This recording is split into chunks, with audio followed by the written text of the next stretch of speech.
And I forgot to hit record. Great. Okay, here we are at the AMA answering Ask Me Anything session. I have a bunch of questions that were emailed before, and I have people here live, and hopefully we get some questions from them. Let's go. So, next question.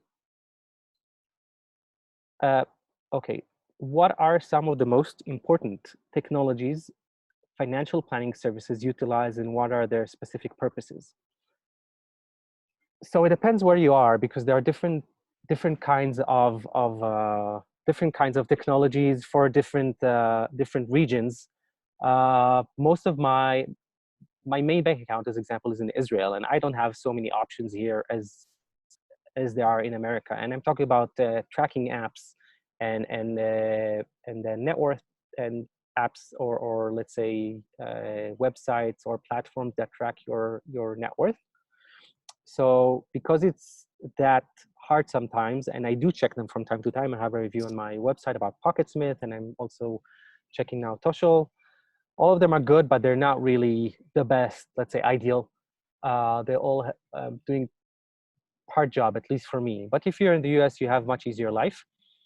So the best thing that I do is do everything on Google Sheets. I have a tracking tool for doing my net worth. I have a tracking spreadsheet to do my savings rate every month. And these are the kind that I use. Yes, it takes a couple of hours to do, but it's really worth my time to know what's going on with my finances. And I do know that very, very accurately, thanks to that. But if you have other options with other apps and tools, you should definitely use them. Pocketsmith is easy for New Zealand, as example. In Australia, you have Mint for America. I think Europe depends on the country. I don't think there is one pan-European. So it really depends. Okay, we have a question from Natalie. Thank you, Natalie. Is it the end of the meeting? I just found showing 10 p.m. indicate my email. I don't have much financial knowledge. Okay, no, it's not the end of the meeting. There's still about half an hour left. So definitely you're welcome to ask questions. We still have time. So add your question in the chat. I'm going for the next question. Let me find it. What should one go about tracking changes in one's account balances, transactions, and holdings? Okay, this is a question I like very much, and actually very related to the previous question. There are so many tools and apps out there to really make sure you track your finances. I speak with my clients, and I don't let them rely on these apps for the simple reason, at least for temporarily, until they know how they are with their finances. The thing is that if it's all automatic, you sometimes get lost in really being hands-on on your information. So doing this for a couple of months just to understand where you're at, and then going for an app, this is my recommendation with going with tools. Let me see. Yeah, basically, these are all about, this is all about getting the right apps, again, in the country that you are, or whatever connects your bank account. As I mentioned, US is easier. Anton, I know that you're in China. If you can tell a bit about China, what's going on, if it's easy or not, what if there's something that tracks everything, I'll be happy to know. Okay, Natalie, here's your question. Do you think it is a good time to get in the market now? Some analysts are saying it is bear trap and that we are before an even bigger drop. Warren Buffett's exit from airline stock is a wake-up call for index investors.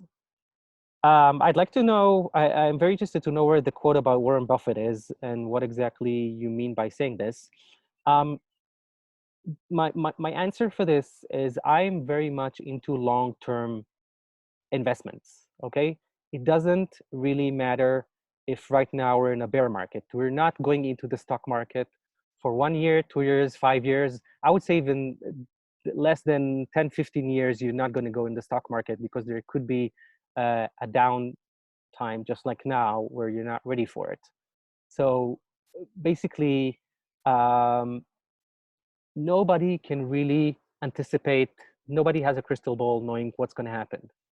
I personally managed to buy at the bottom of in the last month of some of the stocks, and I'm still in the airline business. I do hold some airline, um, and that's not a recommendation.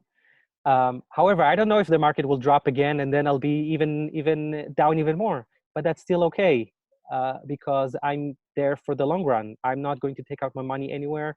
It's going to be um, it's going to be lost on paper. It doesn't matter. I trust the market that generally speaking it goes up around 6.5, 7, 8% a year on average over the years, and that is where it should be. By the way, not all my investments are in the stock market. Some are in crowd investing, some are in real estate. So we spoke about diversification before. There it is. Here you go. That's how you diversify. Thank you for the link on that, Natalie. I'll check it later of what exactly they're saying. But the bottom line is go for long term. You're not short term for investment. And if it's a bear market and you keep buying every month, good for you. You're buying it cheaper and cheaper and cheaper.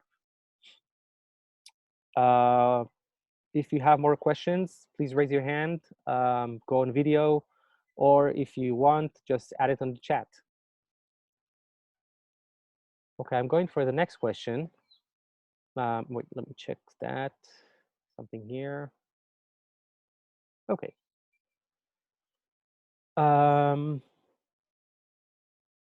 What are some of the mistakes? What are some of the mistakes novice investors make? And this one is from Olganes. Oh, it's a long one. Olganes Mayanova. Okay. It's Olga Nesmayanova. Sorry. Yeah, it's just there is no space between the first name and last name. Sorry, Olga. So, what are the mistake of novices? Basically, a few of the big mistakes are we just spoke about going long term. People are going short term. Okay, if you are going short term, then something like this happen, you're basically going to lose your pants. There is a chance that would happen. So don't do that. It really depends when you need money, when you need that money that you're investing. Okay, if you're going to buy real estate or you're buying your own house within a year, don't put it in the stock market. One other mistake is not diversifying. You're putting all your eggs in one stock, as example. That's not a good thing to do. I hold, I don't know, 30, 40, I don't know, between 24, I guess around 30 now of stocks. And I'm happy with that. Okay, I'm happy with that. So we're talking about diversifying. We're talking about long term. And the last thing I want to mention is planning. You can plan for the future. You don't have to wing it. Understanding where you're going, what your goals are, your life goals are, and then from that you get what your financial goals are. Then you can plan. You can say how much I need to save right now, in what I need to invest, and what return I can do it now, and then adjust your cash flow or your life according to what really important for you. Understand what really important for you. So not having a life plan and align a financial plan with it is a mistake that novice investors do. I have another question from Natalie. Thank you, Natalie. So she just finished reading the book, What It Takes, Lesson in a Pursuit of Excellence by Stefan Schwartzman. Are you doing the same thing as Schwartzman? Thank you, Mr. Freund. Well, I haven't read the book, so I can't really relate to that question. If you can send me some kind of a summary, I can maybe relate to this and tell you what I think. However, I don't have a good answer for you. So yeah, we'll move to the next question. If you have more questions, please raise your hand or have it on video. It'd be cool having someone on video, or type it in the chat. Let's go for the next one. I have two more questions or three more questions. I'll check in a minute. That were pre-sent, and then we're all open for whatever you want. What are some of the reasons people accumulate mass amounts of debt, and what can one do? So excuse me, to avoid this? Ooh, that's a big question. Um, a lot of we're in a tough uh, environment. I mean, we are bombarded by marketing, marketing, and marketing, and sometimes we lose the ability to see the difference between needs and wants. At the end of the day, we are as human beings a lot of don't need a lot of things to live. Okay, we need to have friends, family. We need to have our basic needs, uh, and that's it. And you can get away with probably with less than what you have right now. So I'm not saying you should suffer, but just to understand that uh, there's a huge difference between needs and want, and you should really people think that they always need. I need the new iPhone. I need this new phone. I need this new computer. I need to go on a vacation. I need to go to this expensive restaurant. You don't need. You want. Okay, these are wants, and you can get away without them. And that's the reason that that people are getting into debt because they think they need. It's not because they really need. So it's a very big difference. Okay, how can one avoid this? Have a plan. Basically, what I spoke about before. Understand what are your cash flow and track. Have a track your finances. Have understanding what's your cash flow, what's your net worth, what's your life goals, and um, what's your financial goals basically. Okay, all these are very very important. Then when you have the new iPhone, you can just come from a decision point of view. Can I afford this iPhone? Is this really important for me? Would that be very really beneficial for my business as example? Maybe if it's a business expense, it's worth it. So then you do it, but it doesn't mean that you need it, but you can make a decision according to the numbers that you see in front of your eyes and your life goals. I hope this answers your question. That was from you, Juan Dahawan, and I have another one from Karina. Um, what do you what do you believe that society today have so many issues with regard to money? Um, it's very related to what I just uh, spoke about. There are certain beliefs of things that people think that they need, which I just mentioned. But there are also different ways of lifestyle that people think that you should have. So a lot of people think that you should buy a house or own a property and live in it. Okay, this is a very strong belief that people have, and I encourage people to question this. It doesn't have to be someone's decision just because that's what society said. Um, so this is an issue with money, okay? Because everybody think they need to buy a house. It's expensive. It's a long-term loan. It's a mortgage. Uh, so many people feel stressed about it. Many people feel that they need to go to college, and especially in the US, that costs a lot of money. That can cost more than a house there. And I've just seen an article not too long ago about, or was that a show, a video about uh, how the loans for students should stop because they're not really able to pay those huge loans that they are accumulating over this 4 years of college, and then their masters. Okay, so you don't have to go to college, okay, or you don't have to go to this college that costs $50,000. Okay, you can maybe get the same result or a similar result or good enough result for what are your plans and your life plans are, and in with something else, with and not such a famous college, or maybe just with going for a bunch of courses and do something that you really really like and want. Okay, we have these certain beliefs, but these certain beliefs bring us down with uh, hard uh, money issues. What is my opinion about professional financial advisors? Ooh, that's a hard one. um, it depends for what. Okay. Um, can you please maybe refer to my question first of what you mean when saying a financial advisor? Because tell me if this is what you mean. So a financial advisor would be someone who would tell you which stock to put in and what kind of portfolio you have, um, and things like that. Is this the one? Or you're talking about more of my job, like mentorship, money coaching, life planning, things like this? Both. Okay. So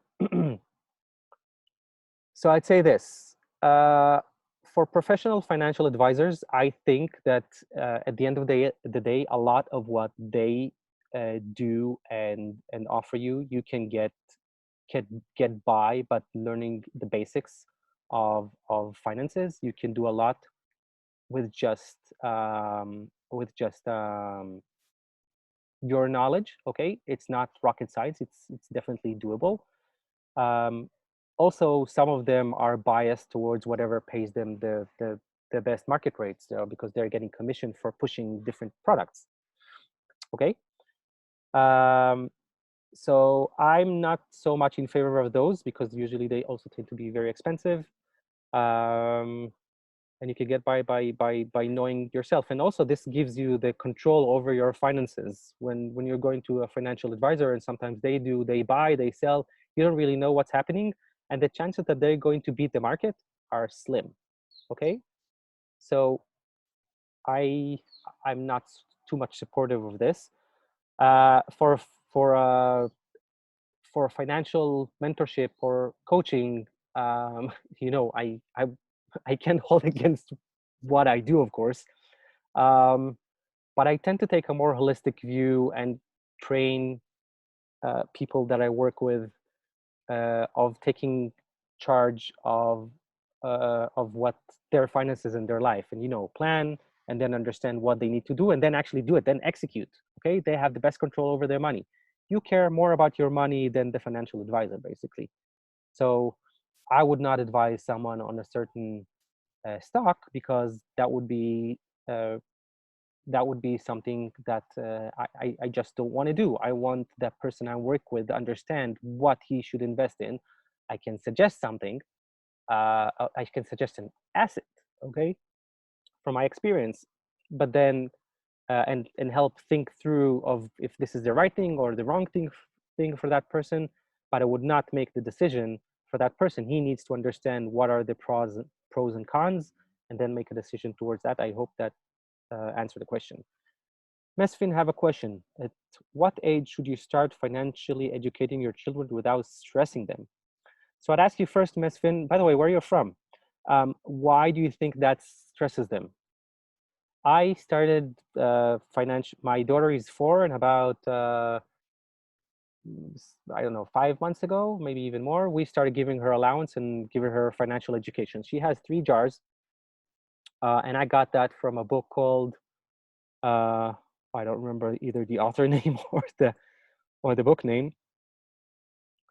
Anyway, she has 3 jars. One is for save, one is for spend, one is for give, and she splits her allowance, which is not much. She's only 4.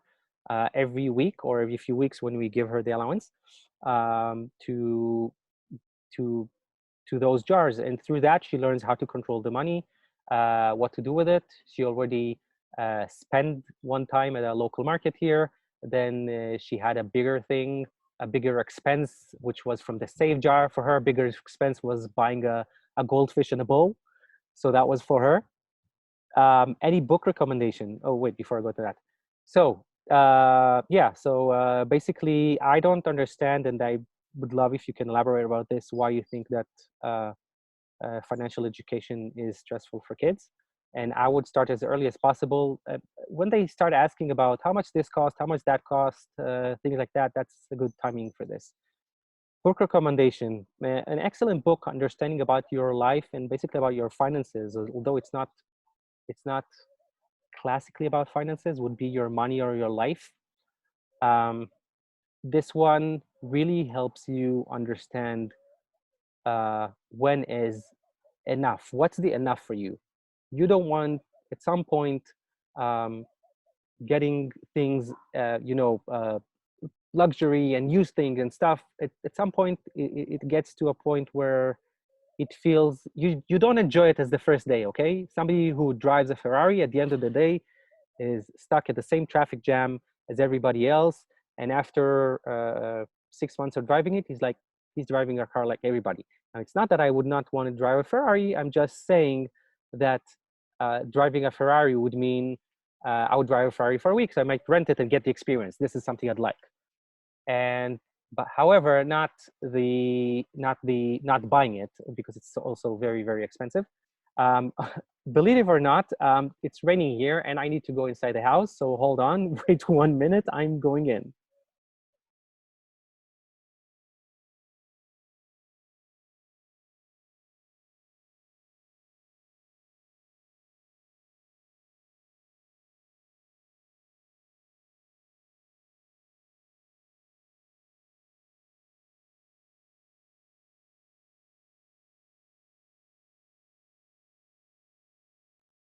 Let me set things up. I'm back.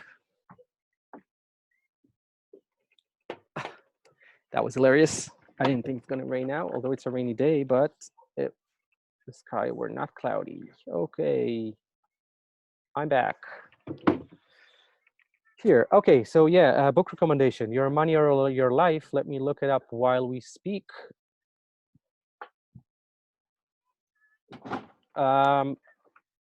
Any more questions people have? Put it on the chat. Your Money on Your Life. I found it. I'm going to put it on the chat. You can click it. And I read it in Hebrew. Wasn't great. Okay, I recommend reading it in English. Anyone has more question? Mesfin, can you say where you're from, and if you can define why financial education is stressful for kids? I would love to know that, because again, my opinion is that it's not, but you know, it's always good to have more opinions here. Okay, let me see if I have more questions, and if not, we're gonna call it a day.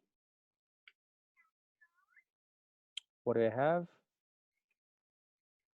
Okay.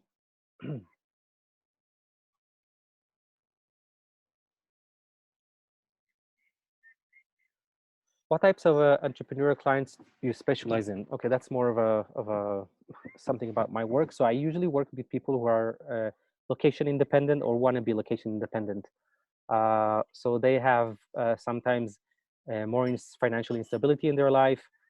Sometimes you move from different countries, so they have a few accounts and they need to balance everything and track everything. So that's more complicated. So things like that. That was a short answer. Let me see. For children.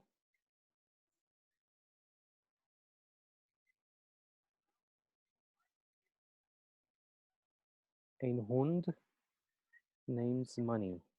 Okay. I'm not sure I get what you're saying. Would love if you can elaborate.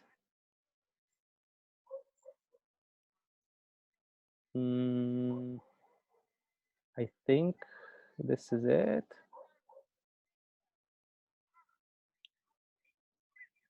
Yeah, this is all the questions that I have for now. If you have any more questions, we're gonna wait maybe 1 minute here, and I'll get more questions. If not, we'll call it a day. Thank you for joining. Hello, Natalie. Hello again. I just saw you came back.